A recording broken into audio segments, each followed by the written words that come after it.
હવાર પડે છે, જોવા મળે એક વિચિત્ર નજારો. ચમ વિકા, તમે ખાવાનું નથી લાવી કેતા તો અમારા છોકરામાંથી કુડીને તમે ખોશો? એટલે આ પાવલા તો ખોટા મોણા મત સંભળાય, હું તને સમજાવું શાંતિ રાખ. તો નાઈ ધોઈને થઈ જતા આપણે રેડી. હવે આપણે જવાનું તો સીધું થરાજ ને એકલી પડ્યા તો સીધા સોના મોના માર્ગે, ચમ કે કોઈ ભાળે નહીં એટલે. અને હાર્યા છે બાવળીએ બાથા લેરા છે, શું કામ છે? બાવળીઓ ને બાથા લેશે કે ઈરે બાવળીઓને બાથા લેશે?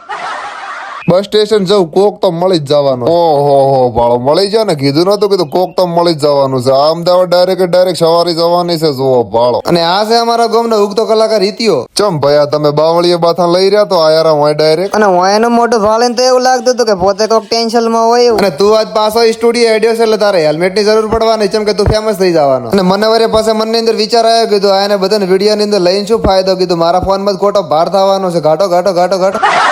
હે વગડ બંકો આયો બંકો.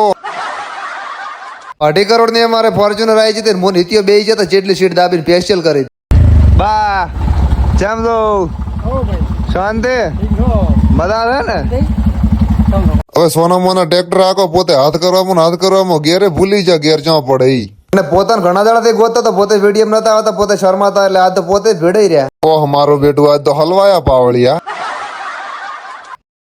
એ મારા ભાઈ હિતિયા, તું જેટલા પૈસા લઈને આવ્યો છે? આપણે અહીંયા નાસ્તો કરે એવા છે કે નહીં? પેટનો ખાડો બુરવો પડશે. મને તો વધા કરીને ખચેરો તો રૂપિયો નથી પડે એમ ભયા. તો શું આઈડિયા છો અહીંયા કલાકાર બનવા? કડિયા કોમ કરો તો 500 હાલ છે દાડાના.